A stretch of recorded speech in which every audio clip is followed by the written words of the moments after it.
Welcome back, my friends, to the show that never ends. We're so glad you could attend. Come inside, come inside.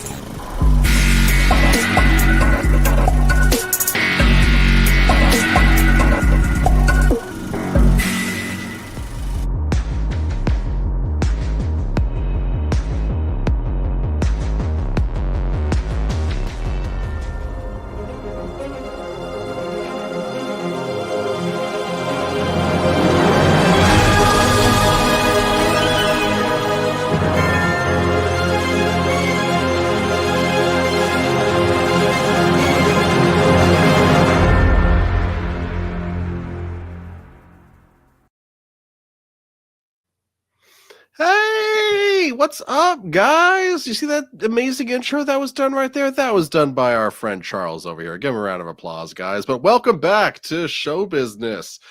It's me, Lindsay, from the channel My Two Cents of Nonsense, and I'm here to talk numbers and hopefully not make too much of a fool of myself. Way too late. I know. I'm already dropping that ball hard, but I'm kicking it right at your face, sir. Can you catch it? Ha! Yeah. I don't know why I should do that. That's not very ladylike. I am currently fighting some sore throat stuff, but the halls are in my mouth. I am Charles, and yeah. Woo.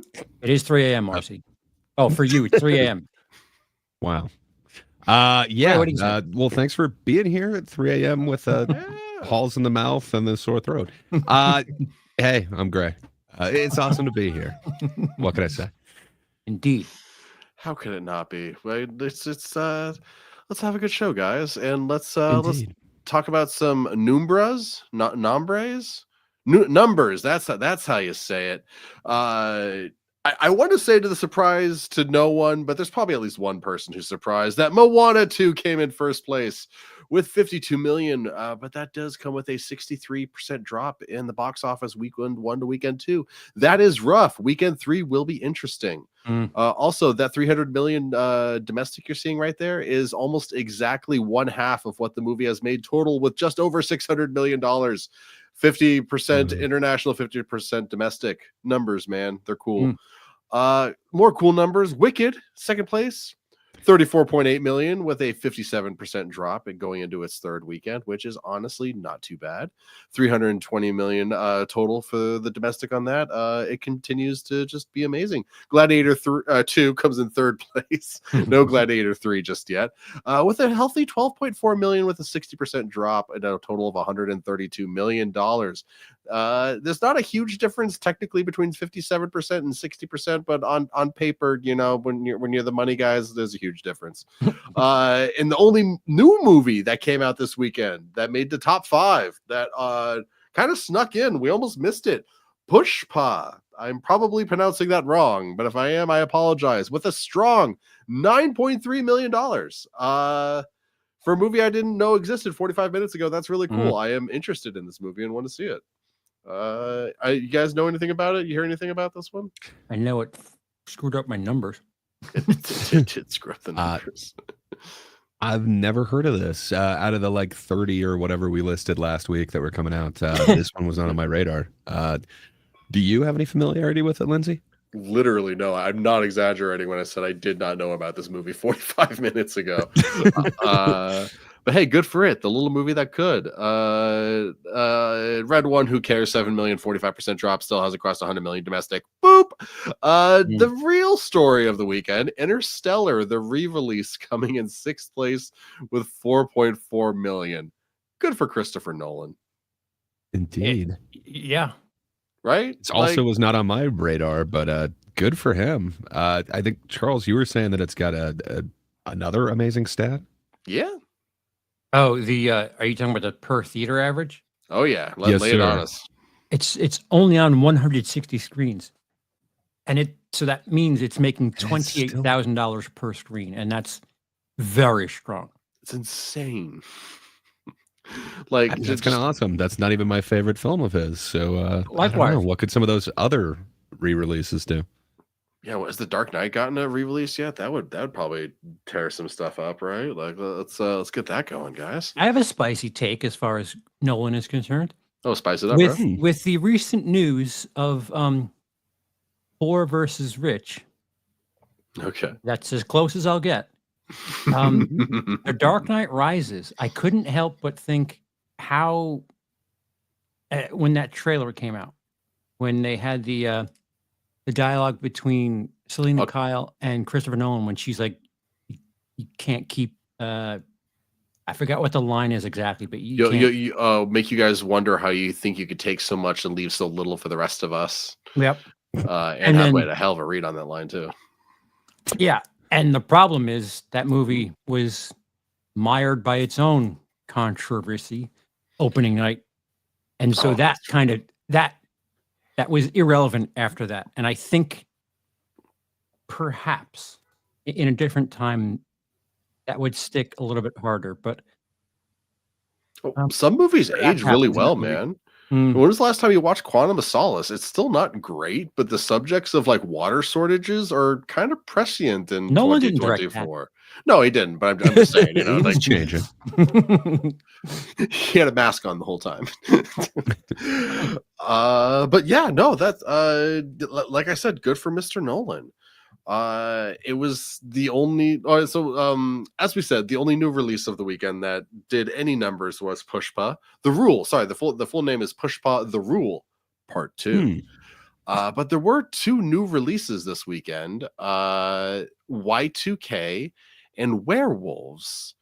And Y2K came in 8th place with $2.1 million and on 2,100 screens, meaning it barely made $1,000 per screen, which is one of, if not the worst opening for A24 of all time.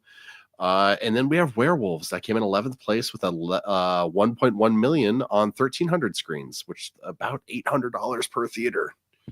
So they're all Definitely seen more of a push for Y2K. Like Right. they did like a Yeah. hot ones where it was like Fred Durst and Kyle Mooney, and they've done a couple other kind of culture things that actually looks like A24 is kind of pushing them out there.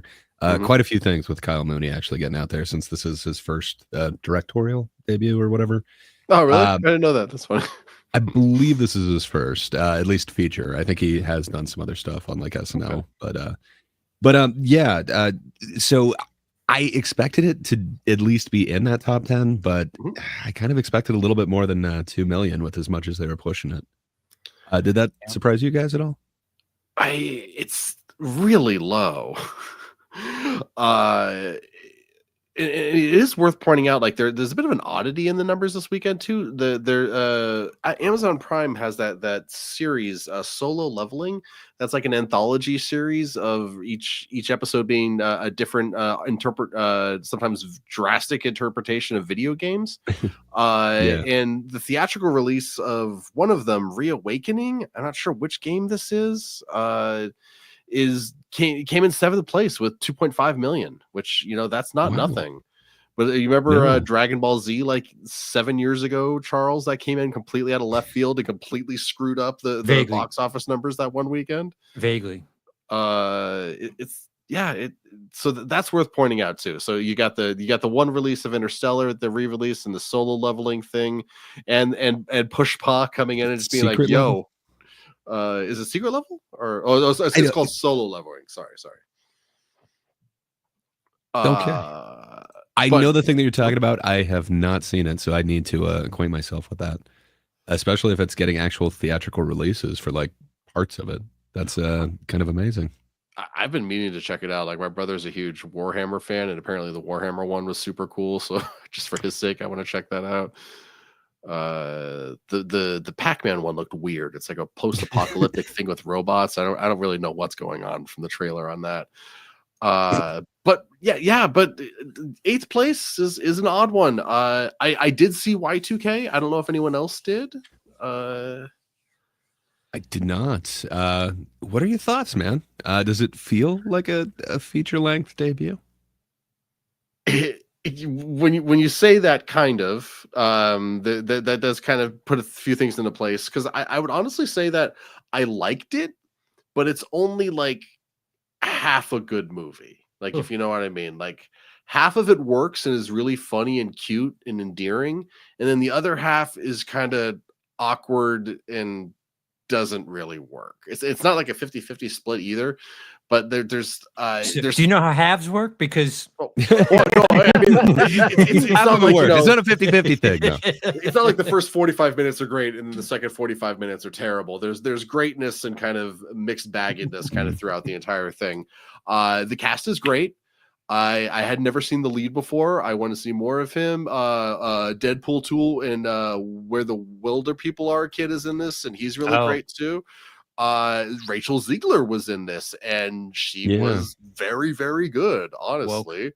There's a few things in regard to her that aren't great, but they weren't her fault, and I'm going to put the blame on them on this directorial debut that you just mentioned, because it makes sense when you know that. But then there was also Alicia Silverstone was there, and Tim Heidecker was there in very kind of understated roles. I kind of wish we had more of them. You kind of do. Like, there's this weird small movie called Crazy House where for some reason Alicia Silverstone just appears as the mother in there, and now she's playing the mother in this one. That's kind of fun. Interesting that now she's in that role, but fair enough. It's awesome to see her back. It is. She was definitely a bit of a heartthrob in Batman and Robin for me. So now that she's playing the mom, it's like, I'm getting old. Of all movies, you could have said. I chose that one as a half joke, but like excess baggage. It was also the first movie I ever saw her actually in, but Clueless. But anyway, Y2K is it's a cute nostalgic trip. And that's kind of where it peaks. It is very funny. There's a lot of great references to the early 2000s, both like explicit and kind of in the background too. You'll just kind of notice little things if you were alive back then, like I was, that kind of excite and there's a lot of really throwaway moments, like where they're playing Nintendo, they do the classic blow on it. It's great. They talk about Legend of Zelda Ocarina of Time. There is a cameo that I don't know if I should don't. Okay, I'm not going to say it. It's hilarious. There's a great use of CGI involved with it, and it's a lot of fun. But there's also a lot of problems with it. They try to solve a lot of things with ADR, and it's very obvious, and it's kind of painful. It's like, a comedy thing, though. It's a trope. But it's like really, really, really bad here. Without seeing it, I could just totally see where you're using that as a joke, especially like a callback joke. But if you don't think it's that, it's really just fixing problems. I mean, like maybe, but like there's one moment where Rachel Ziegler's playing a hacker in one moment while she's doing hacking things. Well, first of all the hacking scenes are terrible. It's just a lot of clickety clackety, and just like numbers and screens and like things. So it's the 90s what interpretation. 99 hacking was like. Do you remember like hackers? Like, you're right. That part was adorable, but then she'd have these little voiceover things, and I'm not blaming her for them. Someone told her to say these things, and then someone edited them into the movie. Things like, you know what the difference between you and me is? I make this look good, and just other little like corny things. And it's just kind of like a culmination of, it wasn't a good idea to add this in, and the quotes are so cringy that it gets painful at moments. If you've watched anything that Kyle Mooney has written and or been a part of in SNL, he is kind of like, is he that guy? Like purposed cringe, or it's just like, okay. Awkward is a part of it. And kind of callbacks are kind of a thing too, because like, you know, I make this look good. Like they are pop culture lines, and if they're trying to play like high schoolers, I parroted a bunch of like horrible slogans back then. It could work. It doesn't sound like they quite landed it with you. Well, it also could just be that I just didn't get the joke. So that means that other people will get the joke, and then they'll enjoy it more. If it is like a legitimate thing that they're going for, and not just a horrible use of ADR, like, cool. It didn't work for me, but other people might like it. The things that did work were, I love the friendships. I like the characters. There was a lot of really cute moments between these people just existing within the world of 1999, or I guess 2000, that just felt genuine. Anytime I hear that AOL connecting to the internet sound, it both makes me cringe, but also kind of makes me go, oh, it's like, it's one of those. A lot of old that, like, computers. You've got mail sound, like I don't know what that is, but it's still like it still makes this kind of like, hey, oh wait, I don't have AOL.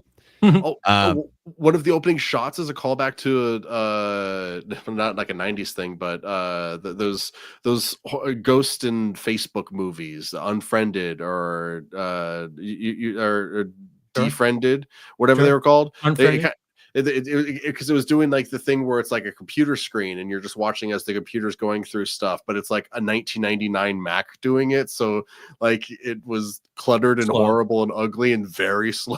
Yeah, there's fun to be had here. I'm just not sure if it completely works. So the genre is comedy, but it lists itself as a horror as well. Why would it do that? I don't really know. Nothing was really that scary in it. So I guess the premise, without giving anything away, like it's just the thumbnail thing. Kids are kind of at a party. It's on 1999, December 31st, and it's right about to change. And then the second it does, the worst case scenario, not only does everything like kind of fail, but it actually gets sentience and tries to kill you. So there is a horror aspect to it. That's not what Lindsay was talking about. I heard none of that. Oh, sorry. I guess I'm not describing the plot at all. It's like Grace said. Y2K happens, and there's robots made of like microwaves and Mac computers and old TVs that are trying to kill everybody. But they're not really spooky. They're not really scary. They're a cool effect because they're done practically. So thriller. I maybe thriller's closer to it. There It's is horror some adjacent. like people get like arms cut off and stuff like that, but it's not really done in a way that's supposed to be scary. like a guy loses an arm and it's hilarious. So not unlike This Is the End. Yeah, kind of. Yeah. In the same way that movie's a horror. Yeah. So like, I mean, that's like dark comedy, but horror adjacent. Yeah. So you could call it the thriller thing, but they're using some horror tropes and stuff. The devil appears in that one. Come on. And the cyber devil appears in this. No, there's no cyber devil. It sounds interesting. Like you kind of have me in like, okay, worst case scenario, and like things just start trying to kill everybody. Like, okay, that sounds kind of fun. And then you've got the whole like teen party trope. That sounds fun as well. But I don't know. I've been hearing kind of mixed reviews on it. So who would you say this is for? Because it's like nothing but 90s references, right? But all these people are supposed to be teens. So is it like for us, or is it? I don't know. Who is it for? I think it's targeted at family, at like at people that were teenagers in 1999 that have teenagers now. So I know that's a very narrow target, and that's clearly not one that's going to make them a lot of money. But there's also just like huge chunks of this movie that I don't know if anyone born after 2005 will be amused by, but they were amusing for me. Like, it's elder millennials, but there is also that teen romance vibe. But maybe that's just there so that we can all feel like teens again, so that we could help flash us back to that moment in the night. Again, everyone was great. What is Kyle Mooney's age? I mean, they're supposed to be in high school. So, sorry, Kyle Mooney. Sorry, I thought you were meaning the lead character. Okay. Excuse me. Good question. I think he's like late 30s, somewhere in there. So he's an elder millennial. I think so. He is 40. So yeah, you're that makes a little bit of sense. Yeah. Yeah, and he probably has some kids now himself too. So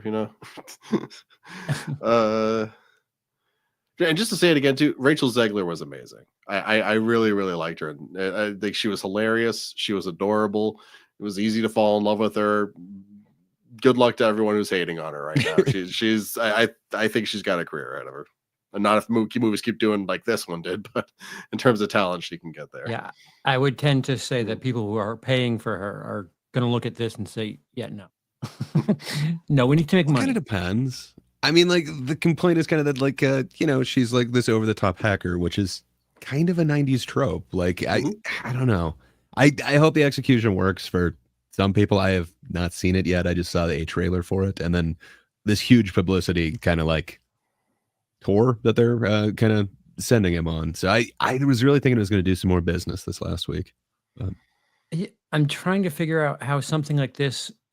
I mean, I guess for what, the 25th anniversary of Y2K. yeah, What, like, why does this need to be a 90-minute movie? Why couldn't it just be an animated or whatever I think it's they're like 91 minutes with the trailer or with the credits in it. So it's like just barely a 90-minute movie. regardless, Kyle Mooney could have made this a 6-minute thing on SNL. Because like, is there yearning for Remember 1999? Is that a thing right now? No, not particularly, probably. But you know, I think there's always nah. It's a very narrow audience for this. I have a prejudice. I have a prejudice yeah. against him because a lot of the stuff that I see him in SNL, it's just like, dude, you're the same guy every time, and it's always really. like kind of uncomfortable, kind of cringy, and it's just. Isn't that kind of the brand of comedy that people are looking for now? Like, Is it? You know, isn't it like the Rock type comedy where it's like, yeah, but he's the same character and everything, and it, you know, you can keep playing off of that same joke and that same trope. I feel For like 5 it's kind of, minutes? yeah. No, you're right. Perhaps I'm wrong, but it does seem like that's kind of the direction that comedy is kind of going right now. Well, I mean, the You're comedy supposed in to this be was that character and use was that same stronger voice. than that. Like each character was very distinct, and there is one running joke in this that I think could become a catchphrase if this movie does kind of become an audience. I doubt it. I don't want to spoil it. It's really good, but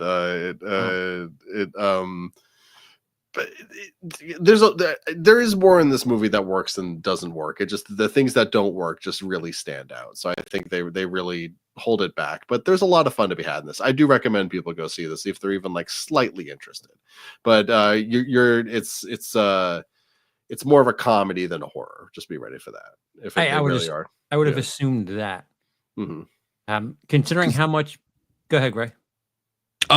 Mine's kind of a segue against it. Please continue what you were saying. No, I was going to segue myself, so please segue first. I was just going to say, there's another one that opened this weekend that's also billed as kind of a horror comedy, and I think it's kind of going the other way from what I saw, and that would be the Werewolves. Unfortunately, I didn't see it. I just saw a couple reactions to it and then the actual trailer for it. I still want to see that one. That one's also being billed as a horror comedy, and I do not feel like these are the same tone at all. Oh yeah, that's wild. Kind of a wide swath, but I thought it was more like a straight horror. I didn't realize it was a horror comedy as well. That's funny. Okay. No, it's a bit dark. Okay. I guess, you know, they're all kind of dark comedies, but yeah. So I don't know. I hope they hit the tone right because it doesn't seem like they're doing much straight comedies these days. So I don't know. What appears to be the recipe for success is family films and bringing something back from years ago. Well, even not, because Y2K just bombed horribly, and that's bringing back something. No. Something that has proven to have worked in the past, i.e., Interstellar, which I would have never figured on that few screens it would make that much money. But it's like Coraline. Coraline just refused to die. Right. Movie theaters. Right. Movie theaters are becoming more and more the thing where, like, you don't go to see new things. You go to see the thing that maybe you didn't get to see when it was out, or you were too young to see it, or insert other reason here. But it's not, people aren't flocking for new stuff, and that's alarming. I mean, there was some kind of new stuff this weekend, but yeah, it really sucks. People weren't flocking. You're right. This weekend was actually like super packed though. I know there's like 5 of them that I wanted to see that I sadly didn't see any of them. I added to the Wicked thing. More family wanted to see it, so I went back. No, little ashamed. I think despite what the stats say, I think Wicked has much longer legs than Moana. Well, I mean, that 63% is pretty big. Yeah. And the funny thing is, I think Red One will hit 100, but it probably won't be until Christmas weekend, Oh, really? if that. I mean, I don't think it's going to hit 100 million. I think it's going to get into the 90s, but I don't think it's going to hit the big one, the 100, big 100. I think they were talking they only need to make 100 worldwide, and I think it made a little something overseas, but still. Yeah. Oh no, I mean, yeah, it's going to make 100 million, internationally. Yeah, but it's not making their 250 back by any No. means. But I do believe that if they really were only shooting for 100 million, Oh, they that's hit right. the mark. I forgot about that story for a moment. I apologize. The miraculous story of we don't want to make all of our money back. We just want to make some of our money back. Didn't they say it doesn't matter? That's what they said. I don't know if it's true, but they definitely said those words. Huh. Fair enough. And it looks like I'm being corrected in the chat that Werewolves is not a horror comedy. Fair enough. That was how it was kind of billed to me from somebody who really liked it. So fair enough. I have not seen it yet, just the one trailer, and it looked pretty awesome to me. But I could see where they could go really campy with it. So apparently they didn't go as campy as I thought from the trailer. I mean, I just like Frank Grillo, so I'm down either way. Like, for sure. I saw his other property, but I did not see Werewolves. oh well, I mean, on the subject of his other property, should we? Is it time for a little bit of a rent and rant and talk about some streaming stuff? Is it?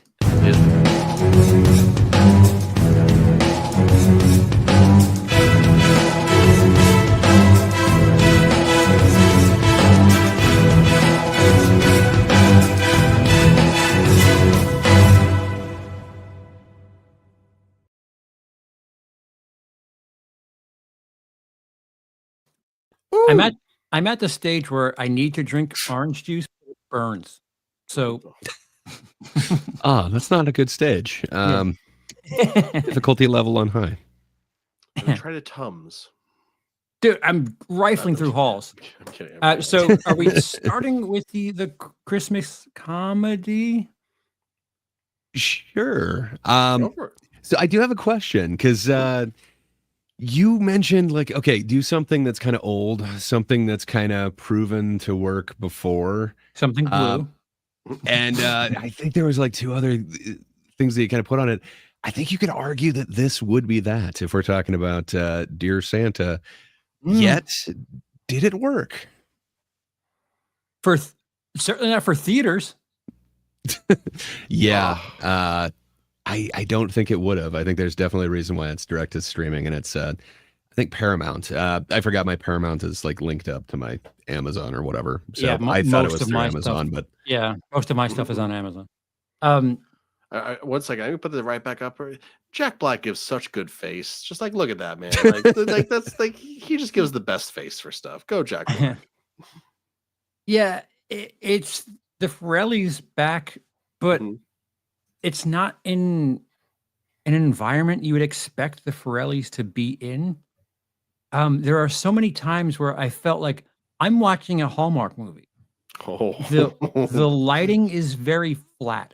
For some reason, the film is shot in an extreme scope where you have that super widescreen, even on a widescreen thing, but everything is in center of frame, and it they're not taking that extra space up at all, and I don't know, it's fake pretty, if that makes any sense. What the coloring or the cinematography or what do you mean? What was the first thing you said? The what? Or the way it's colored, or the cinematography, or just all of the above. Okay. All of the above. Okay. There's no reason for it to be as wide a shot as it is, because everything's pretty much in the center of the screen. Interesting. And everything's so flatly lit.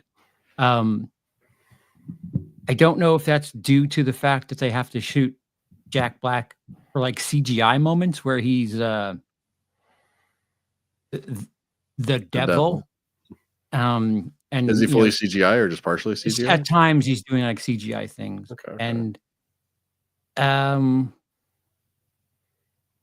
yeah, it doesn't it feels like it's edgy to people who haven't seen R-rated films. And then the ending, the third act is gonzo weird. So, are you aware of the premise, Lindsay? Kid sends a letter to Satan instead of Santa. Yeah, he has a bit of lystexia Oh. and writes to Satan instead of Santa. Mhm. And Jack Black shows up and exploits the kid, and he has 3 wishes. Okay. Think of Bedazzled with a bit of a twist. Okay. What about the Kinda. Liz Hurley Bedazzled? Yeah, I was about to say, like, wait, so who's seducing who here if we're doing the There's not really seduction so much as okay. just I saw very similar things happening with how the movie plays out. Monkey paw wishes going wrong. Sure. Okay. But what's weird is the kid actors were kind of smooth. Like the way that they were performing felt, I don't know, like theater kid-y. Like they didn't feel weird the way children performers normally do. But at the same time, it still felt very performative. The Fairley brothers apparently like extensively went through a bunch of kids to try and cast Liam, and apparently they cast that particular kid. Now I'm blanking on his name. Robert Timothy Smith, because he had this kind of Albert Brooks like performance and delivery that seemed like it was kind of wise and introspective beyond his years, and it kind of has a weirdness to it. But yeah, the delivery feels like this is what's written, and it's supposed to feel like flow, and it isn't. It's just like line.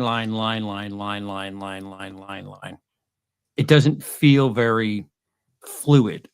Doesn't have any life to it. It just feels like robotic. Yeah. That's always like a pet peeve for me. I don't know. The movie doesn't know what the hell it wants to be, because at times it feels like it's trying to be like over the edge, and at times it's trying to be something you'd put on your Christian network, and it fails at all of the above.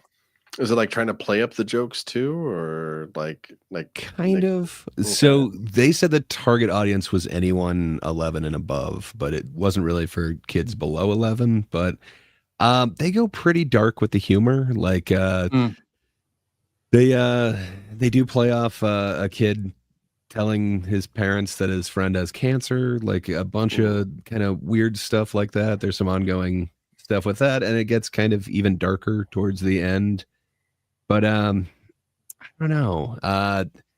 Does it feel like this is like a comedy out of time? Like, does it feel like this is a comedy from the modern era? No, especially so the film opens, these 2 friends, these 2 kids are friends, and one of them noticeably has buck teeth, and it is like it is a thing, like crazy prosthetic buck teeth. It is very 90s Adam Sandler, very 90s. Well, I mean, okay, this is the guys who did like Stuck on You and a whole bunch of other ones, even Dumb and Dumber, but the teeth in that were a little bit more realistic.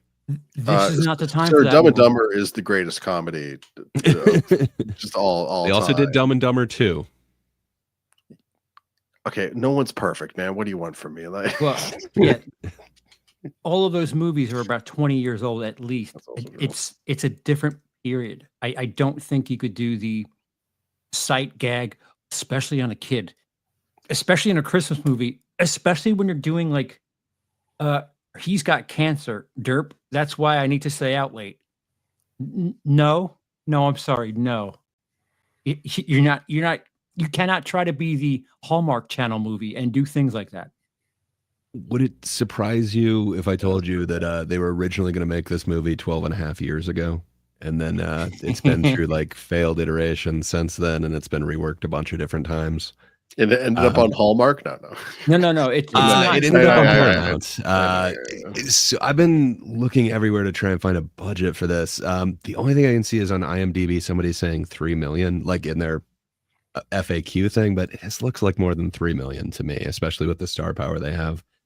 So I don't know, but it definitely feels like a streaming movie. It doesn't feel like it has like the big budget. Like There is a certain musical performer who's in everything this year. He's at least in a couple big streaming things. I guess he is teased in the trailer, but a big portion of this takes place at a rather large concert, and Oh, it feels so right. small in a weird way. Right. What do you mean? I Like think the, a the, lot the of crowd doesn't feel very big, or like yeah, it feels like it's kind of like a high school auditorium or something like that. Like it just doesn't feel Okay. like this dude plays stadiums.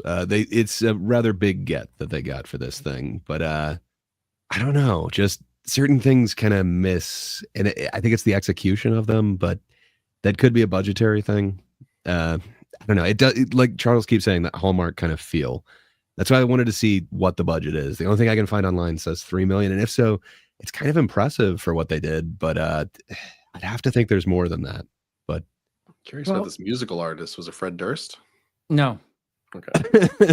There's this like theme in 2024 of going to concerts in films, because yeah, I've seen at least 5 movies this year where we've been at concerts in a 2024 release, and this is par for the course. There is, I don't know what you would call it, manipulation. Sorry, I just saw that. I mean, yeah. If you want me to get fancy with the shows, I will get fancy with the shows. Stiff kitten. I'll see you next week. Go ahead, Charles. yeah, there You is should wear a definite suit and tie. manipulation. Right. You know, the dude is essentially like a genie or a djinn or whatever, or the evil version of that. He can grant wishes, which means compelling people, which means like kind of controlling them. So there's a lot of manipulation in this. And the whole thing is he's trying to manipulate the kid out of his soul too. So, Oh, you know, there's manipulation from the beginning to the end. But, you know, Liam also participates in that. There's a lot of manipulation going on in this movie. I think it might be a theme. Yeah, I'm sorry. With all of that, nowhere in the at all during that film do you give us anything we deserve or anything those characters deserve with that third act. The last 2 minutes, it is such a weird. I mean, so having watched it a second time, so I watched it on my own very late at night and was like, okay. But I watched it again to get like a second opinion on it. And so I watched it with my wife, and she is a fan of the Farley or Farley. I don't know. I always say their name wrong, so I'm going to say it both ways, and hopefully one of those is correct. It's fairly. it's Fairly actually Brothers. a fourth way. I don't know. I used to love some of those dudes' movies, but they definitely got hit and miss. Yeah. They have been accused of kind of having a certain type of humor and not kind of growing from there. And you know, there is a rather extended scene with a teacher that it does go rather bathroom humor in this. It does feel kind of along the lines of like Dumb and Dumber 2 levels. It's not quite to that level, but it almost gets there. So I don't know. I get those arguments, but they also worked on this kind of interesting show called Loudermilk. I don't know if you saw that. I think it's like 5 years ago or something like that. But often one would be writing and then the other one would direct it, and they kind of flipped back and forth and kind of tackled this. But it's a very much more mature version of comedy coming from them. I don't know. I'm just wondering if it's because the script is like 12 and a half years old that they are kind of stuck in that brand of comedy. They sat on this and decided, in the current climate, it's ready now. We can put it out now. Well, That makes less sense. These are the guys who made Shallow Hal, and that is the last time that they worked with Jack Black. So, yes, this did seem like a more mature version to them than that, I guess. Somehow. Is Yeah, Jason no. Alexander in this too? Not that I noticed. There's some other fun cameos, but no Jason Alexander. It would have been great if they got him and Gwyneth back. It would have been great. I would say they're doing less than learning.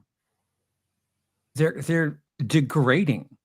Oh, Like if you watch Shallow Hal and then this 10 years later, you'd be like, oh, they don't know what they're doing. And I love everything they've done in the 90s. Everything they put out in the 90s. All for it. I mean, didn't they win? Did Green Room? Not Green Room. Was it Green Room? They did not. Did they do Green Room? I No, don't no, think they Green did. Book. Okay. Green Book. Yes. That So that won, was just didn't it? one of them. Yes. I don't believe that was both of them. I could look it up. I want to say that was Kevin, but So you have one an of them dropped out. Peter. Oscar winner Mhm. who, when he gets with his brother, just forgets how to make movies. I mean, this is the first one that they're coming back saying it's a Fairly Brothers one, but they're not both directing. Like those ones from the 90s, they kind of both directed, but they said that it takes more time if they do it that way. Where this one, I really should have it up in front of me to see which one gets the writing one. Director is Bobby, and then the writer is Peter. I don't know where I said Kevin from. My God, it's Bobby and Peter, of course. But yeah, so in this one, Bobby's directing, and then Peter is writing. And I guess they said that they get more done if they kind of split up what they're doing as opposed to both doing the same task. It takes longer. So I don't know. But yes, they also did that really bad Stooges movie. Forgot Parts of about it were that movie, fun. actually. I mean, Will Sasso as Curly is great, but eh. So my score for Dear Santa is a 1 out of 5. Wow. Okay, out of 5. At least it's not 10. It's a 2 out of 10. Is that better? I still think that's a little low. I think I'd go 2 out of 5. There's a lot that misses here, like a lot that really misses. But there's some kind of fun, interesting takes that they're going on this really dark comedy for kids. I think last time I said like it was in the tone that they're trying to do for like School of Rock, where it's a little bit subversive, but kind of safe subversive for kids. I don't think they hit that at all, but I think that's the tone that they were trying to do. But man, they just kind of keep going back to those kind of, I guess you'd call it gross out, but that 90s kind of throwback where they've got to go over the top for just certain scenes as a punchline, and man, it did not work for me. Like that teacher scene that went on way too long, where there's some other parts that were kind of fun. It sucks. It's a real mixed bag for me. You could have stayed with the tooth bit and just had that be a thing. You didn't have to have the kid lie about cancer. It could have been a lie about something else.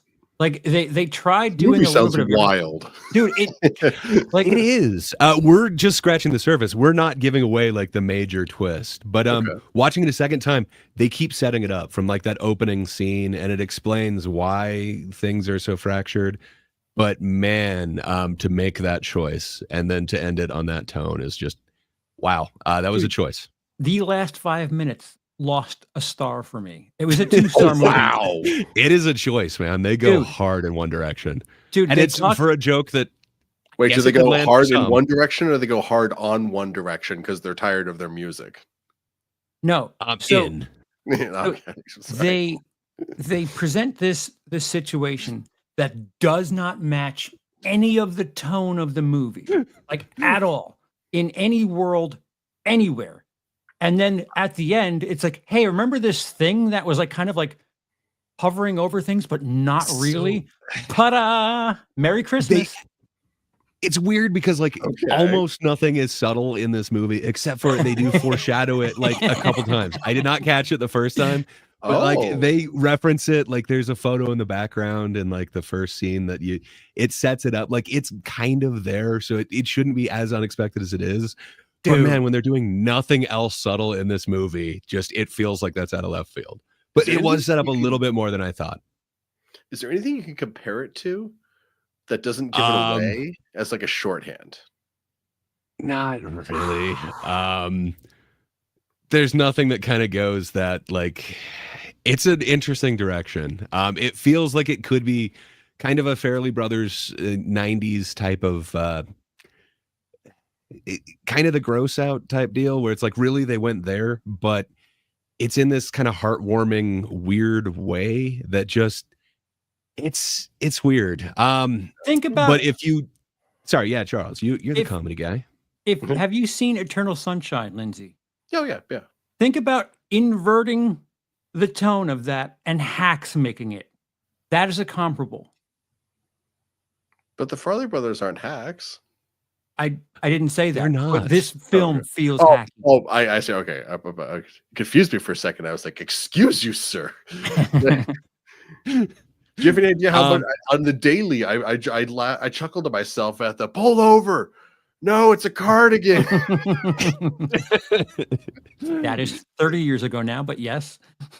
I mean, those jokes are timeless. But I mean, like they did some really distasteful jokes that I laughed at before. You know, like Dumb and Dumber, they sell a blind kid a bird with its head taped on. Like They took care of it. there's some really bad stuff that they do, but we still like kind of love the characters. This is along those same lines, but it's like the rest of that was not that tone at all, and then we just get that where it's like trying to be a heartwarming movie, and then all of a sudden the character does that. Yeah. Wow. Lindsay, let's just say for the sake of argument, in Dumb and Dumber, they sell their dead bird to a blind kid. And at the end of the movie, the reward is they get their bird back and it's alive. Is that a lesson learned? Yes.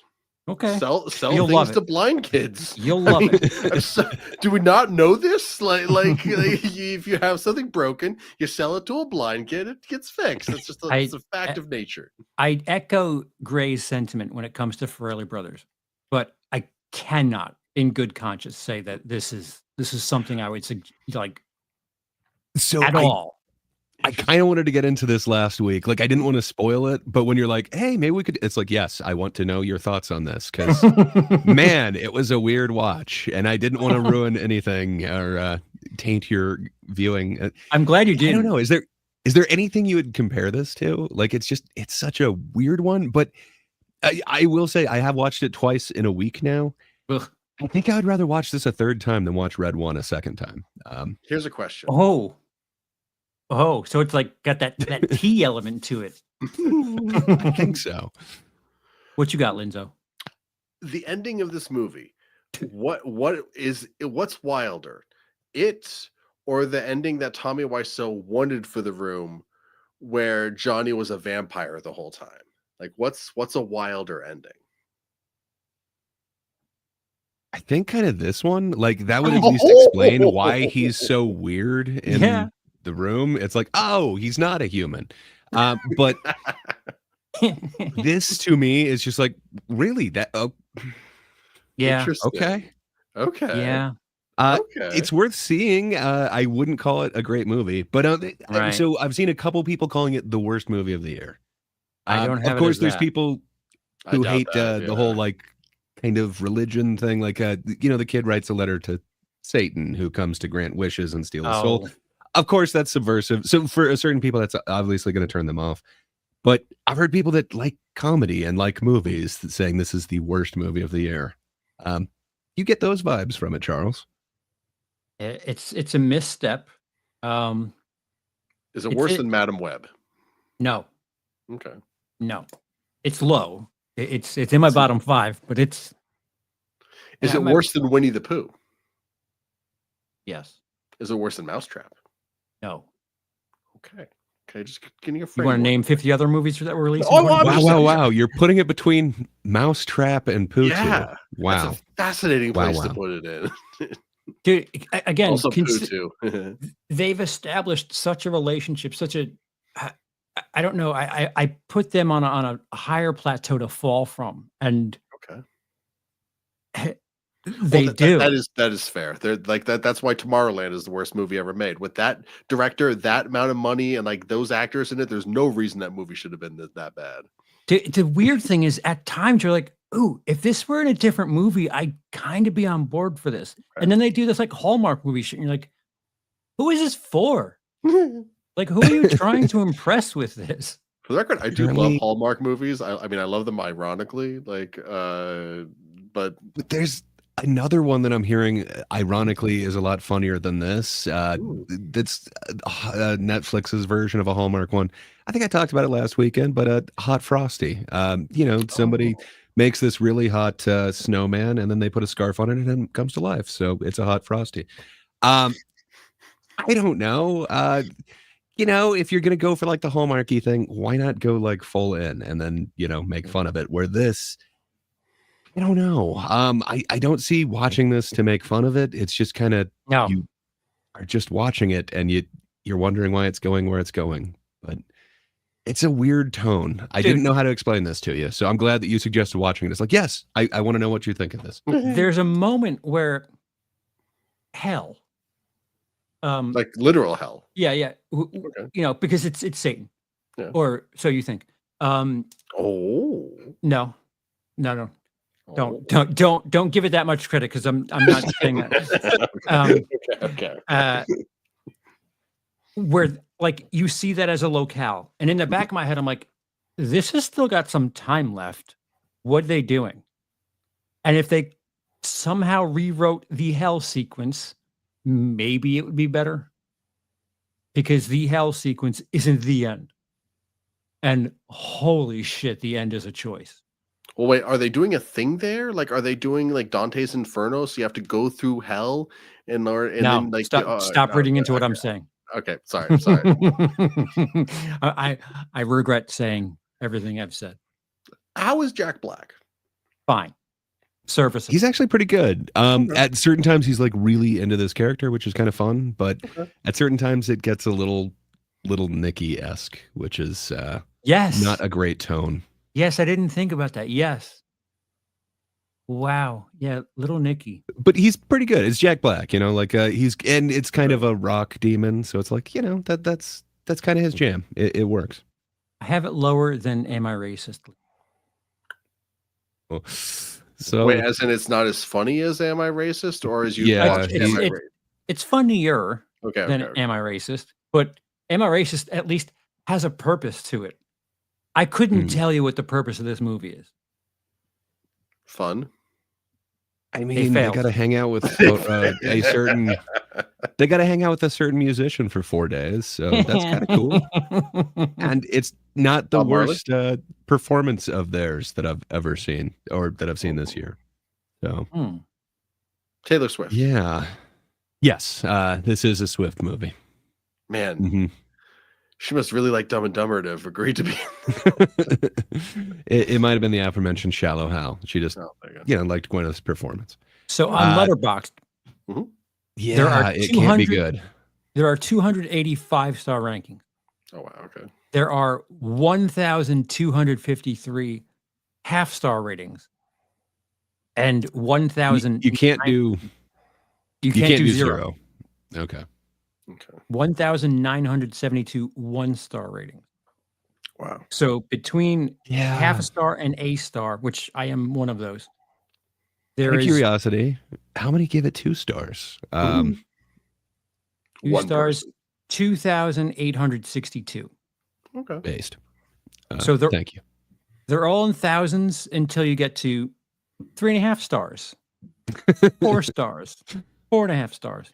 4.5 stars, there's less than 100. Oh, wow. So, 10 to 1 that people think this movie is on the bottom half of the spectrum rather than the top half. And that's Letterboxd. Yeah, it's not one of my favorite comedies of the year, which is sad. Is it better or worse than Venom: The Last Dance? Oh. I did not make it all the way through The Last Dance. I had an option to see it, and I pulled the ripcord. I got out of it. I realized it wasn't for me. But I did watch the other one that I believe it was Bobby Fairley did this year, which was I believe he did Ricky's to Nicky. No, it was the other one. Excuse me. So I did. So it must have been Peter Fairley did Ricky's to Nicky earlier this year, which is weirdly one of my favorite comedies of the year. I thought that based on the name alone, like this is gonna suck, and then I heard the cast. It's like John Cena, and now I'm forgetting his name from Baywatch and the Zach. Thank you, Zac Efron. Yeah. When I hear that name, it's like, oh, I don't want to watch a comedy with either of those guys in it. But man, it really worked for me.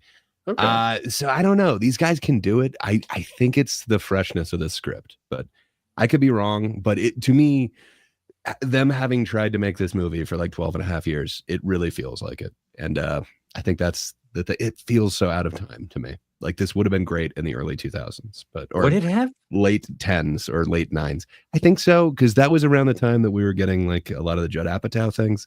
I think this could have worked around there, but maybe I'm wrong. Maybe it would have sucked around there too. I think what you need to do. What's the film that was essentially? Was it Good Boys? Good Boys is good. Where it's like three kid from Room and two friends. It was Good Boys. That was the name of it. Yeah. You take that like environment, kids that are kind of dumb, but they don't realize that they're saying shit that's funny to adults. Throw that element into this and make that movie. Don't try to be wholesome with this movie if you're going to be half a Farrelly Brothers movie. Okay. And that movie, Good Boys, came out 6 years ago now. So you could have learned from how that did. Would lying to your parents to get sympathy because you're telling them like your friend has cancer, you don't tell them your friend has cancer. A family-friendly movie? I'm just saying it's like they're kind of going there in weird ways, but it just So what you could do is have it be the kid doesn't understand what cancer is. And that's why he says that would actually be a funny thing, and it would kind of work with his possible learning disabilities. When I was a kid, I thought fatal was sick. No. When I was a kid, I would say, "Is it fatal?" And my family would look at me like, "What?" And I didn't realize. I didn't think to ask because I've heard people say it was fatal, like or the news maybe, and I just thought, "Oh, they were sick," and I didn't get corrected on that until I was like second grade or something. So, That's amazing. it's just a note that I have, but miss. It's a miss from me, dog. Wow. Harsh, man. I'm tempted, Lindsay, because if you go and watch it and you're like, I really enjoyed this, then I wouldn't be surprised, first of all. But, should I do a live stream of me watching it? Like a watch along party? Like I don't know. There are some choices made, and woof. I'm fascinated by this ending. I'm not gonna lie. The way you guys have built it up. It might be worth a watch along party. It does some choices. There's some things that you wouldn't expect, but don't expect great. Just different. Okay. Well, you guys saw the cartoon thing that dropped on VOD. I did not actually. I meant to Creature Commando. I didn't get around to it. I saw Skeleton Crew. I didn't see Creature Commando. Oh well, Gray, you're the star of the show here. Yeah. How is awesome. James Gunn's first step? So I really thoroughly enjoyed it, but I don't know. I guess I'm kind of set up to thoroughly enjoy it. So I really liked Gunn's take on Suicide Squad. I always forget if it's the Suicide Squad or just Suicide Squad. The second one, the better one, the superior of the two. It's very much that same tone. In fact, it kind of follows the thing of that. The conceit is, okay, so Amanda Waller has been told she cannot use any human subjects from the jail anymore, but they don't just house humans there. They also have creatures. So it basically is Suicide Squad, but with creatures. And, you get some really fun ones. So they also are out on Wednesdays, much like... Skeleton Crew, which I think we're going to talk about, but I think they're each only dropping one a week, so it could be a fun double feature. This one is released on the ill-named Max. It's a dude's name. It's not a channel or a streaming service. But if you do happen to have it, it's kind of awesome in that same tone. They're able to go some really fun places. They're using some really fun voice actors. Alan Tudyk is I think it's Dr. Phosphorus, but the dude who's on fire. There's a GI robot who's just interested in killing Nazis. That is Flag Senior. That is Rick Flag's father, who also works for Amanda Waller. So it's kind of interesting, and it kind of goes from there. But the first few episodes really kind of take place in Eastern Europe. So they've got a lot of really fun kind of Eastern European kind of punk music. Why does I think they use like 4 or 5. Pardon me, The Bride is her name in there. Well, why does she have like antlers? Well, I think it's a choice. It's aesthetic. Okay. It's good times. But they've got a lot of fun actors who are coming in to do a bunch of these voices. I'm looking forward to the next part, but The music in this was heavily Go-Go Bordello. If you're familiar with that band, I think they did like 5 of their songs in this. So I was just digging the whole thing. I think his tone works perfect for something like this. If you dug the Suicide Squad, you'll dig this. So give it a try. There's like 2 episodes out there. I mostly like the Suicide Squad, but here's a question for you. My big issue with Gunn these days are I want him to specifically hire someone to tap him on the shoulder when a joke is over. So do the jokes just kind of go on ad infinitum, or do they end in this show? So you're gonna get a lot of callbacks. Like the robot GI robot is literally programmed to kill Nazis. So every one of his talking points is about how many Nazis he's killed or Nazis that he wants to kill. So you're gonna get a lot of that. If you're considering that like a joke never dying, yeah, you got some of that in there. But I love this tone for it. It feels like you've got a diverse enough group that you're not getting too bored with just the Nazi talk. They keep splitting them up, and there are some fun takes on these types of creatures. That doesn't sound too bad. I'm kind of into that. I guess what I mean by like a joke not dying, like in Guardians of the Galaxy 3, which I mostly like.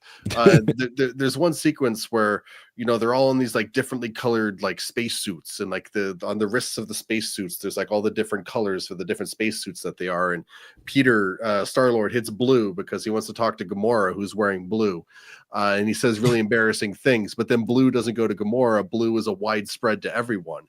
And it's like, oh, okay, that's kind of funny. But then they spend the next 2 minutes being like, and yellow goes to black, and black goes to purple and to green, but green only goes to white, and white goes to red. And it's like, it just keeps going and going and going. And I'm like, just want to scream at the screen to shut the up and just move on. That's I haven't noticed that in the first or second episode, but we're only 2 episodes deep. So if you're seeing that as a running Gunnism, a lot of his other things are there. One of the most famous creatures that we all know from the previous movies who's coming over to this one is the Weasel. He's making his return in cartoon form now. So is that laughing thing? One of them. That bizarre laughing thing? Yeah, that's Weasel over on the left. The thing that kind of drowned in the Suicide Squad, but then didn't. Yeah. And that's the thing. He is promoted on this mission because, he was able to prove himself on the last one, apparently. Is it quite that's clear their point. that this is DC content?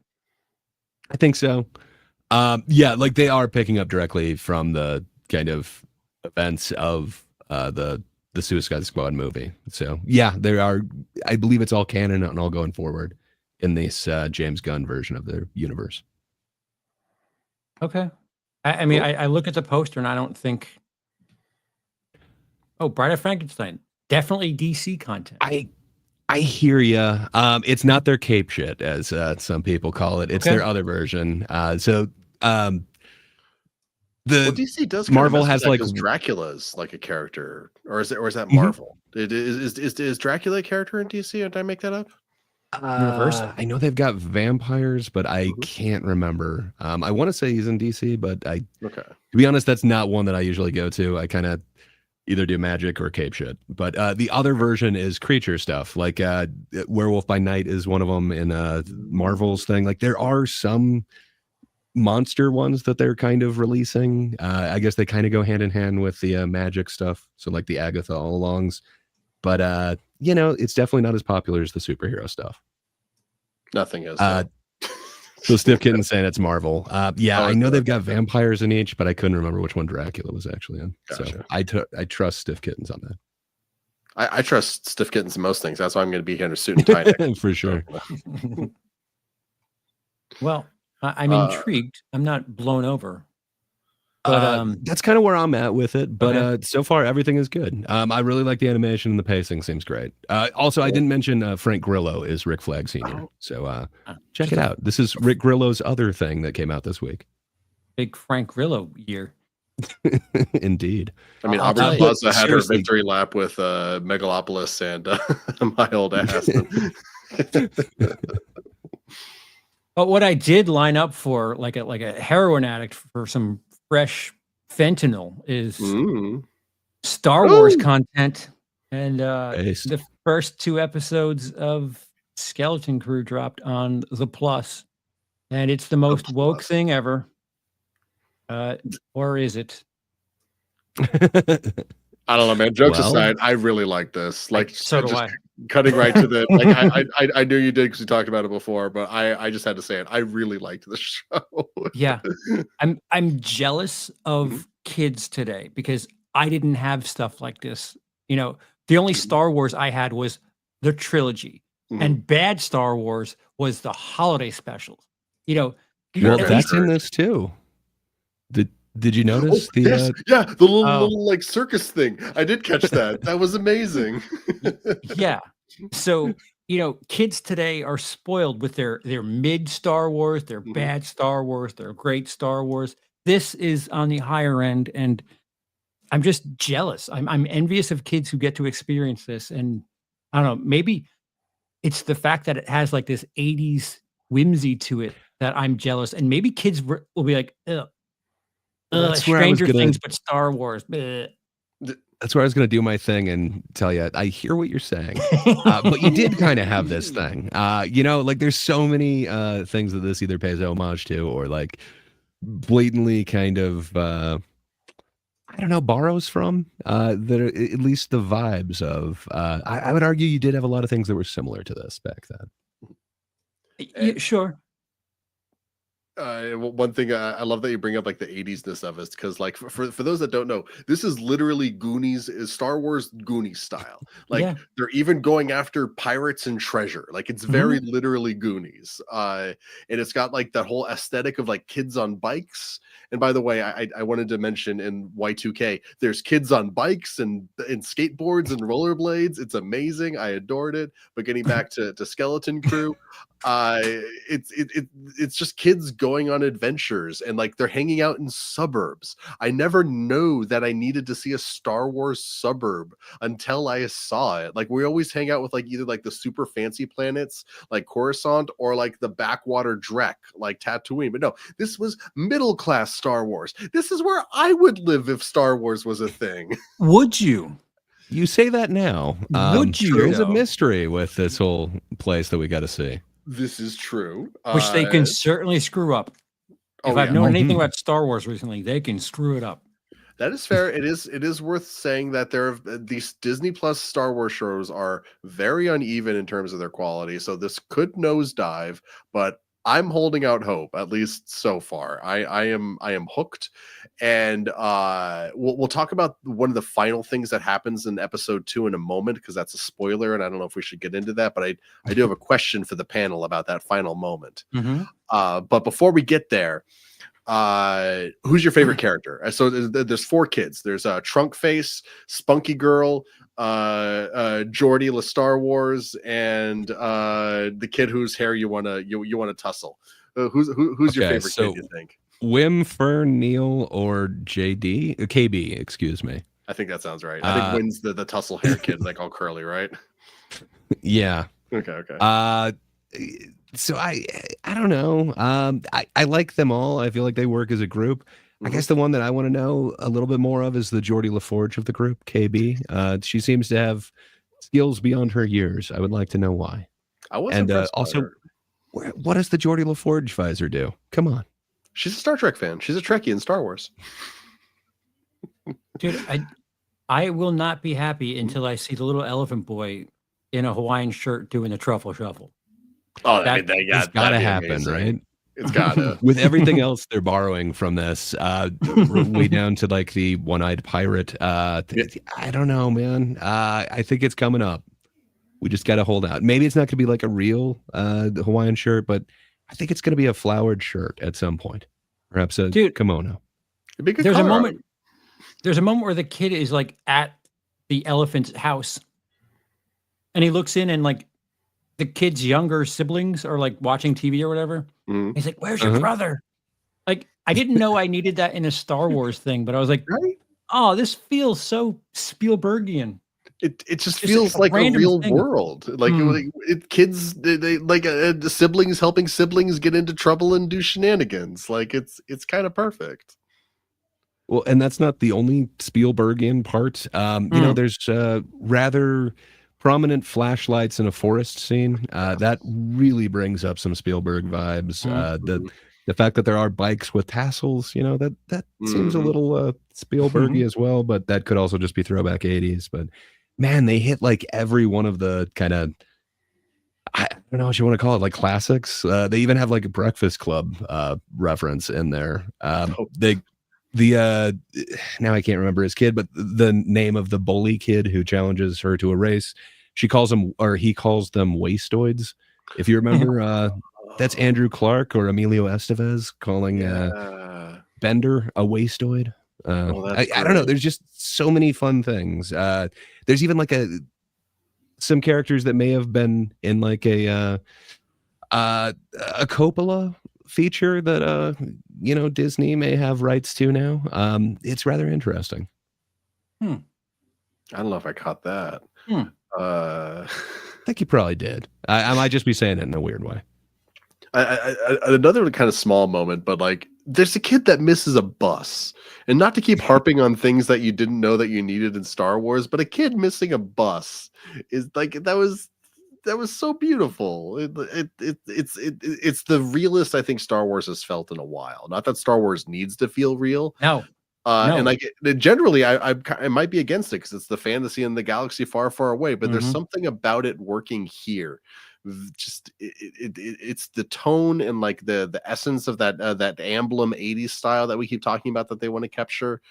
It just works, and I like Spunky Girl. I didn't say who my favorite kid was. The one that's always trying to like work an angle on everyone.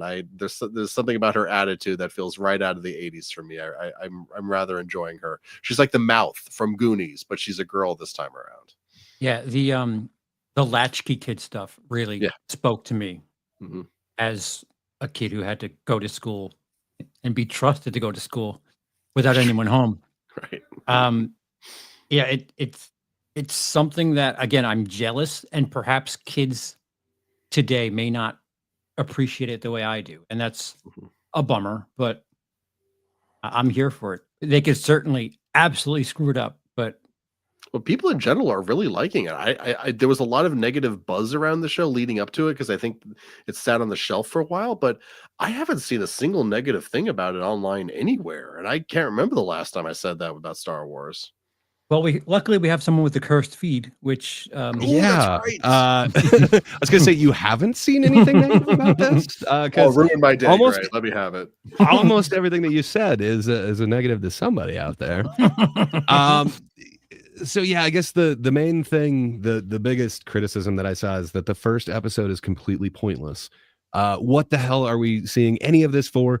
It should have just started with the kids find this door in the woods, and then the end of the episode is basically go right from there.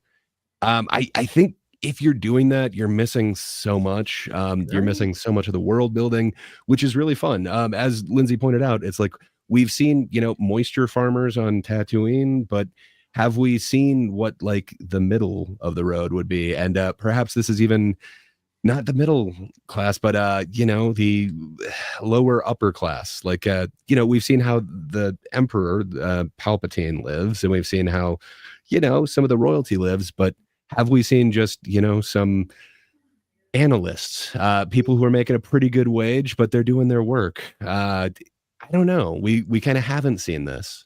I am really enjoying this. And then that's the other thing. So you mentioned the whole like latchkey kid thing.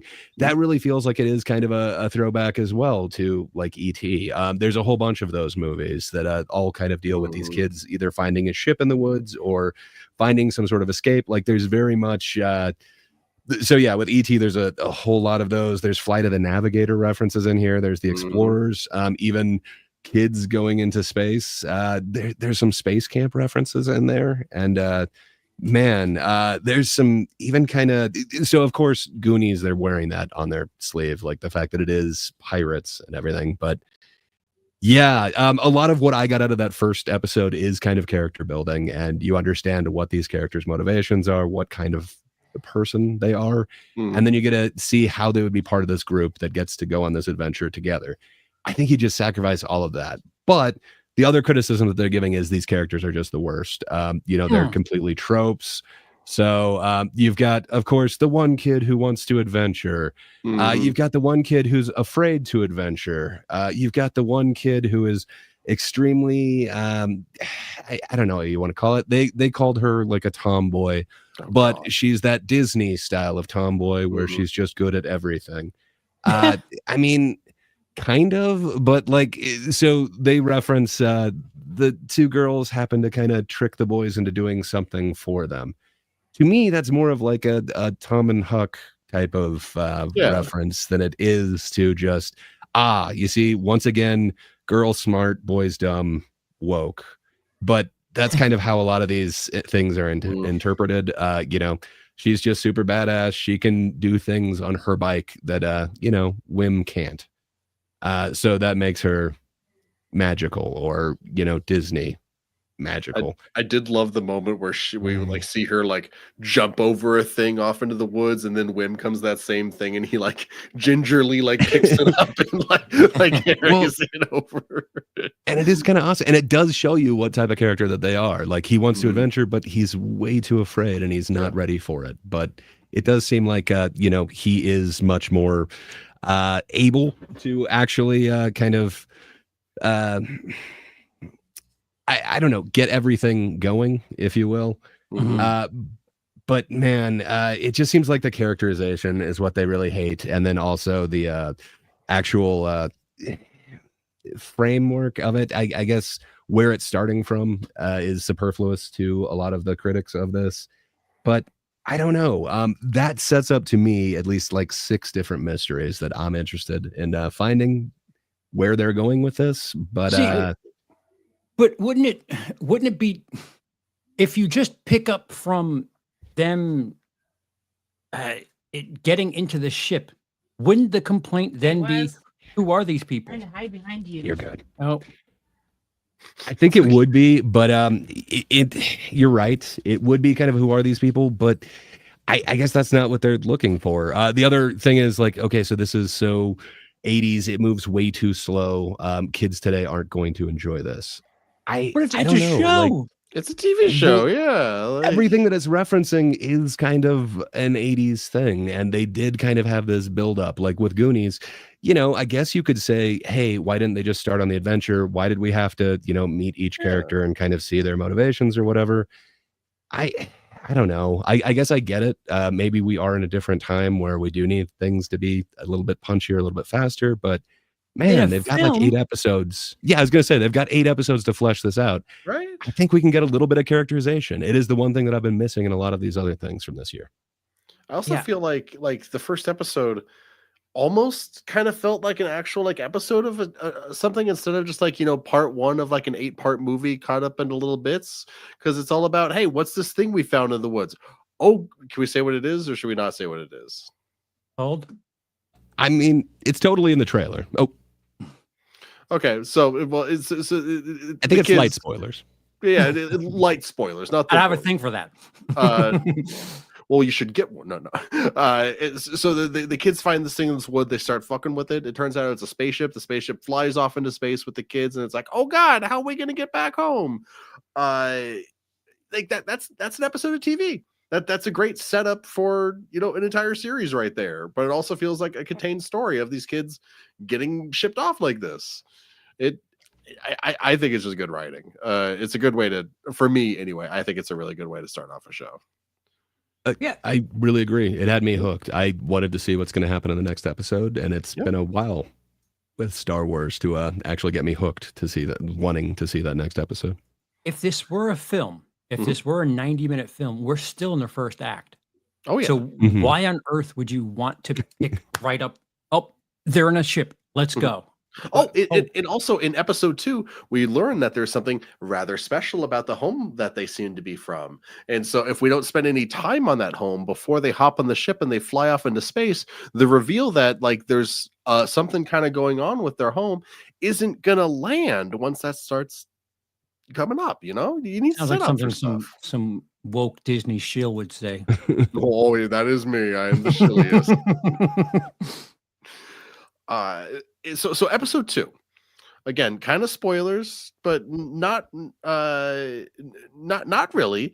They get up into space and they're like, "Oh God, what do we do?" And there's a robot. There's a robot on the ship. There's a droid on the ship, and because the mouth girl, the girl who's like the mouth from Goonies, what's her name? Does I just keep calling her Mouth? Was that Fern or which character was she? Yeah, Fern. Okay, Fern so, is the more outgoing of the two. The Geordie LaForge is KB. Thank you, sir. So Fern manages to negotiate with the droid to get the droid to think that the droid is under her command, which is dope. I loved that. And then she's like, take us someplace, because she's like, take us home, take us to our home planet at Aten. And the droid's like, I've never heard of Aten. And then so he ends up taking them somewhere, and it's a pirate port full of the scummiest scum to ever scum in Star Wars, and it's full of a lot of great stuff. Oh yeah, and it's dark for a kids show. They're showing quite a bit. Like, it's not just the tattoo. There's there's surgeries being done. There's fights happening. I don't know. It's what I've wanted from Star Wars for a long time. It is kind of one of the criticisms that Andor gets, is there weren't enough aliens. I don't think anyone's giving a criticism in this. Since we're now kind of in the spoilers section and we're talking about this pirates thing, did you notice the one special character that was in a cage? It gets knocked over. Did it seem familiar to you at all? Cage that got knocked over. no.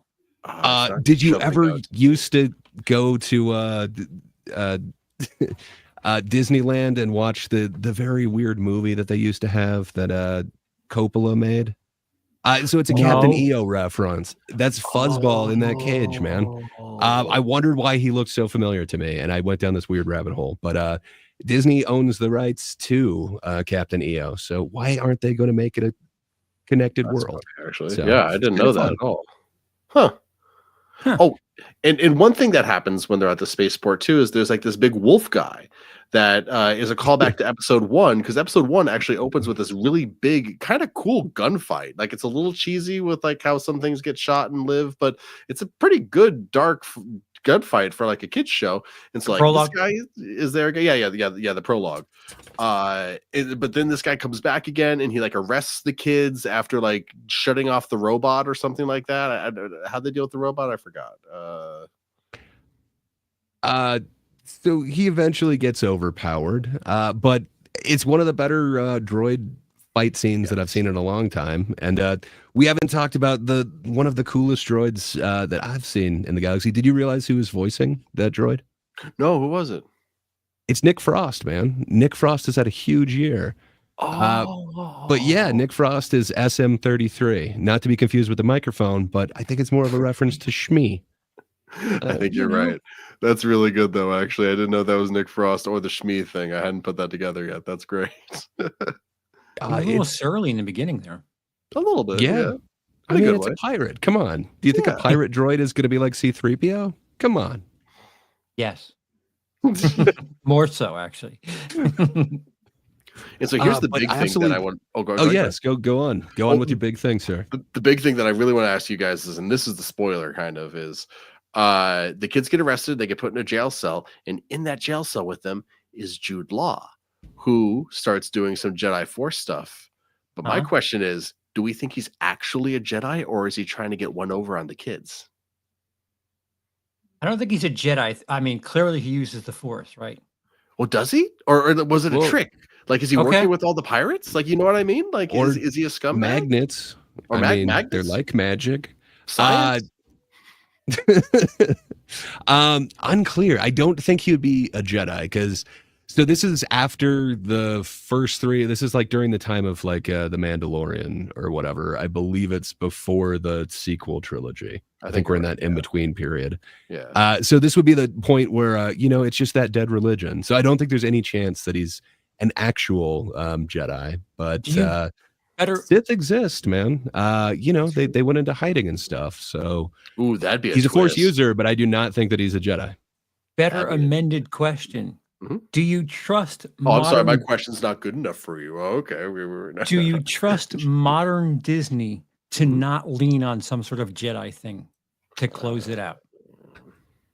I don't know, man. It seems like we're in Broom Boy territory with this, which I'm kind of digging. It doesn't The seem like internet just loved that too, by the way. Yeah, they did. Oh, dude, I'm It all about doesn't- Broom Boy. Like, it does not seem like we're in the Skywalker thing at all. I don't think anyone's going to be related to that, but I think I we're hope definitely going not. to get Force users. So I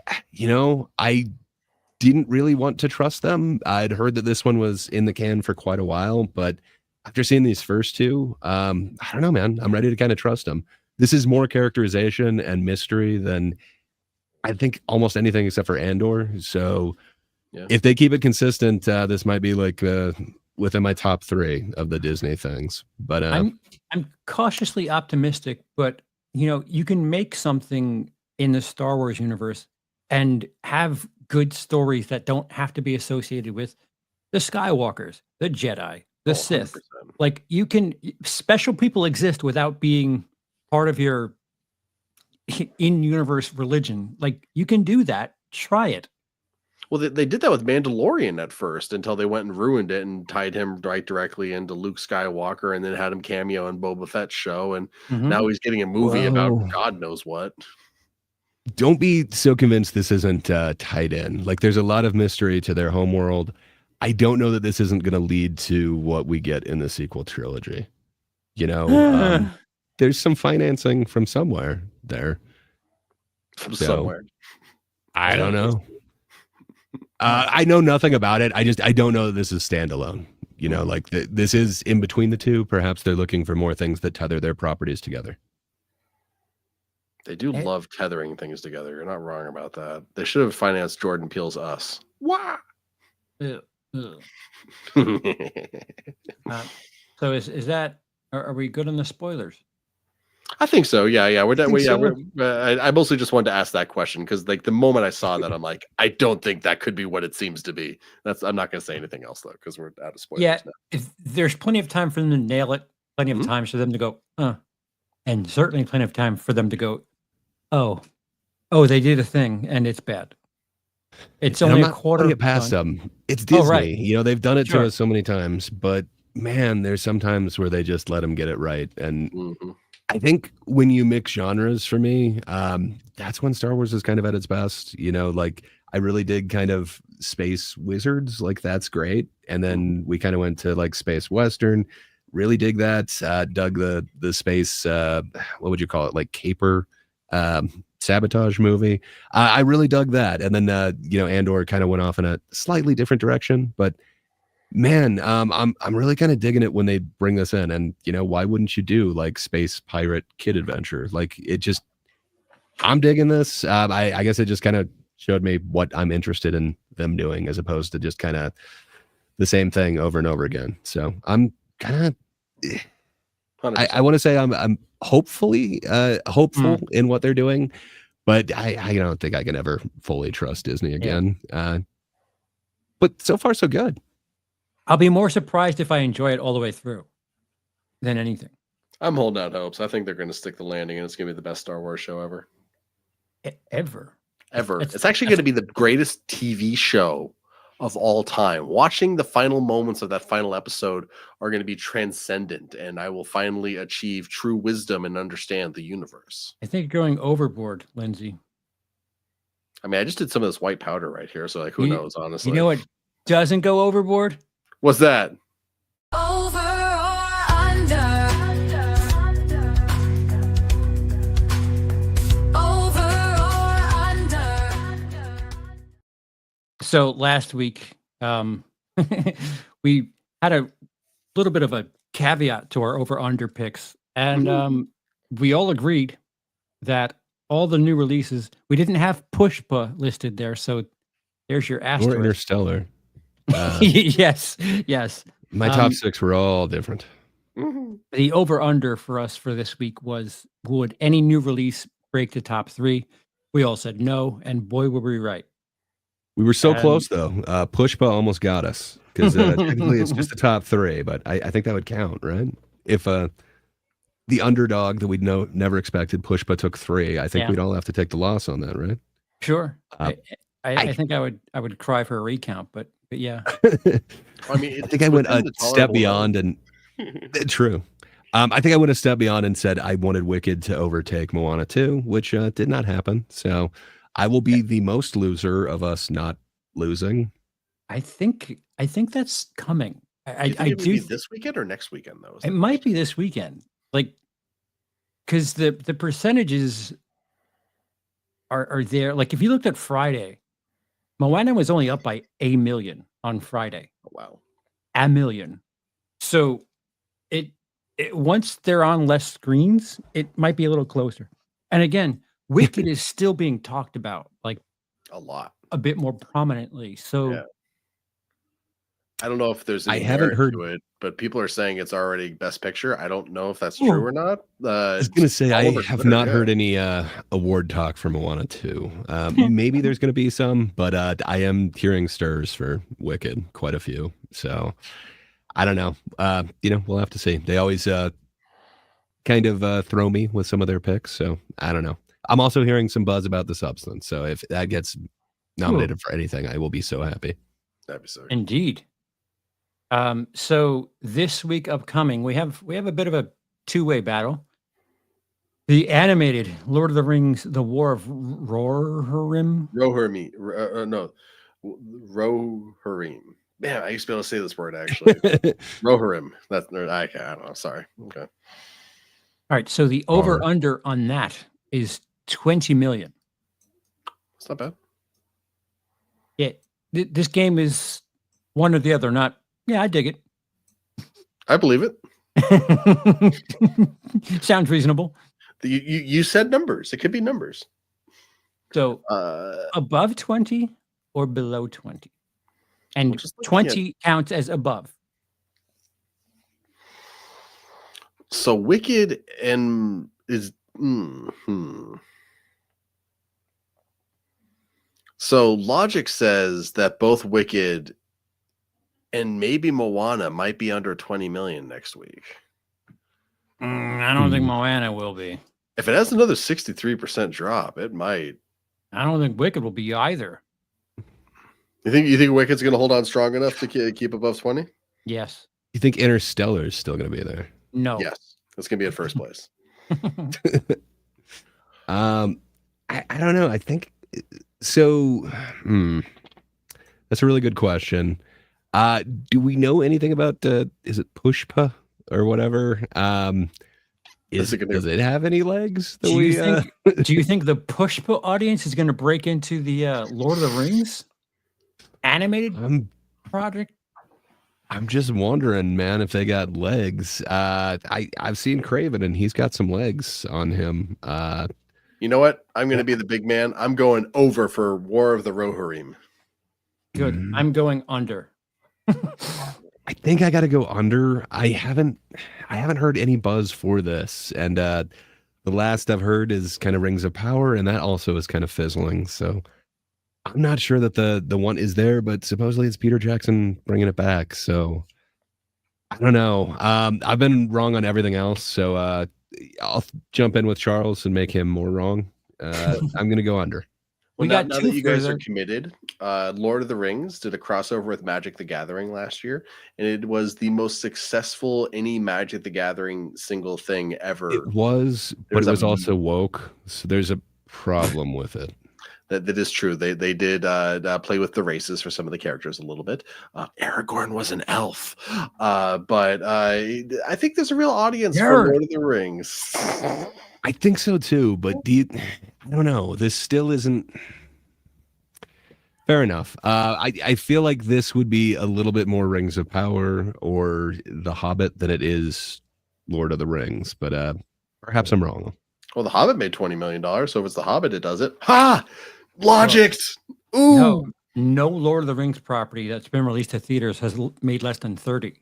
So Opening weekend, really? Yeah. That's a thing. Ooh, that's a good figure. Good job, Charles. That's a good one. and I still took the under. I want it to make more, so I'm going to take the under since I'm usually wrong on this, and then that'll put my momentum behind getting it over. Well, we have two this week. Okay. There is the Craven the Hunter, and that So is what is? Yeah, what's that over under? It's got to be less 18 than Lord. 18.5. Ooh, not by much. Wow.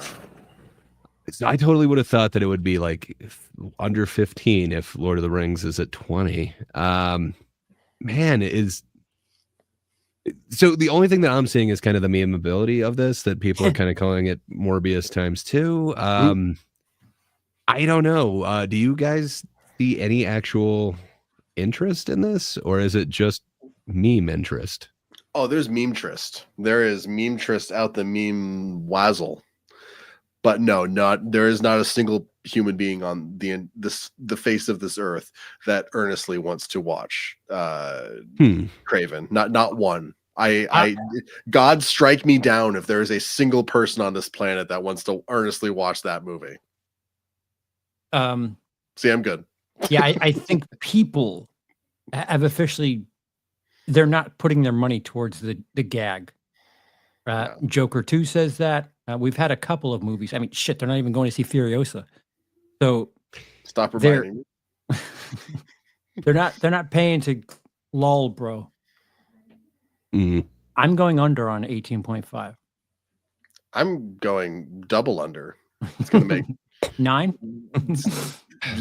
Yeah, 8.5. I don't see it taking over for. I don't know. I fear I'm going to curse it to making over if I go under. I can't see it making over 18. I got to choose under, and I might curse you all by agreeing with the under. It's fine. It's just a weird. Like, you look at the numbers. November was just a wasteland, and now, a random first weekend in December, you've got 100 million from the top 3. That doesn't make any sense. It is 100 million. No. Does this change so that one article that we were looking at, I think it said like we needed to make 350 million each weekend, essentially. Do you think there's any shot? I mean, the holiday weekend's coming up, though. If we're doing this much. That was strong, and they're still behind. They needed to make twice as much. No. Yeah. All right, so we're not going back to the superhero times. Not yet. Not yet. No, Robert Downey Jr. will save us, though. Not even superhero times, just to match last year, which was considered a disaster.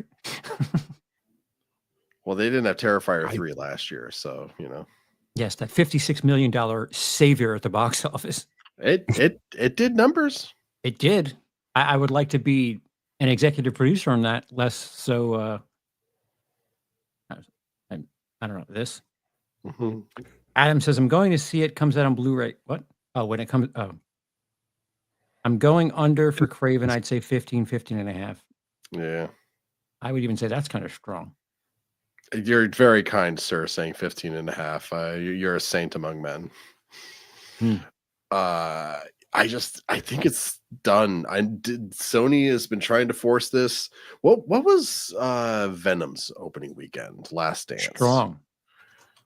Dance opening. Over 50, that is right? again 60, like 80? The third, and that is a much stronger character. And I mean, nothing against Aaron Taylor Johnson or whatever, but is he a Tom Hardy level actor?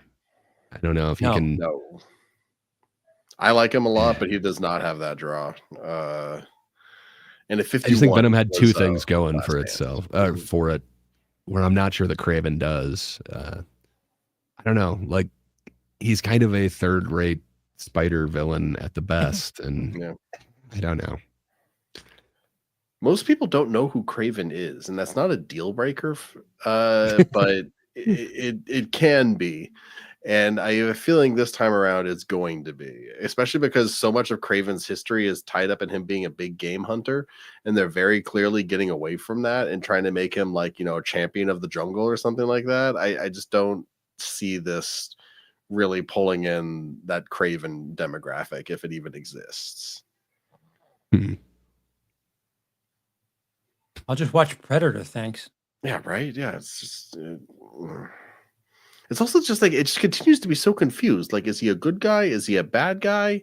Like, what would you pay to see? Neither. Why would you make a movie about this character? That's what he is then. Yeah. Yeah. Yeah, Well, if you had I told mean- like 8-year-old me who was obsessed with the 90s Spider-Man cartoon that Kraven the Hunter was going to get a movie one day, I would say you're not smart. even you as a kid, huh? Yeah. Interesting. It's like why that character? Morbius would make sense to me because he's got the whole like dark background to him and stuff like that. But Kraven was boring, also- man. Just a big buff guy. You could, yeah, and I don't think Craven has many tie-overs or crossovers or anything like that. Where like Morbius, he did like Yeah. every once in a while you get like Blade in there or something going along, but Craven's an interesting one for me. I don't know. We'll see if it pans out for them. I don't have high hopes. I think we're gonna get. I don't know. I don't see this as memeable as Madam Web, but maybe I'm wrong. No. No, Yeah, Madam Web, like young me would have been like, really her? She just sits in that chair. What's she gonna do? Just sit in a chair for the entire movie? I didn't know Kind she of. has legs. It leads up to the chair. He's up to the chair. As a kid, I always wondered, like, she had this like weird dress on in that cartoon. Did she have no legs? Did she have one really long leg? Like, what it confused me. we're spinning wheels. Are we? We are. Are we? I think We're done for the week. This we might very be just about uneventful done. week. Yeah. Any other final thoughts for this weekend? Or final word for Mr. Gray? No thoughts really. Just Craven. You better not beat 18. No way. 0.5. Watch it makes 30.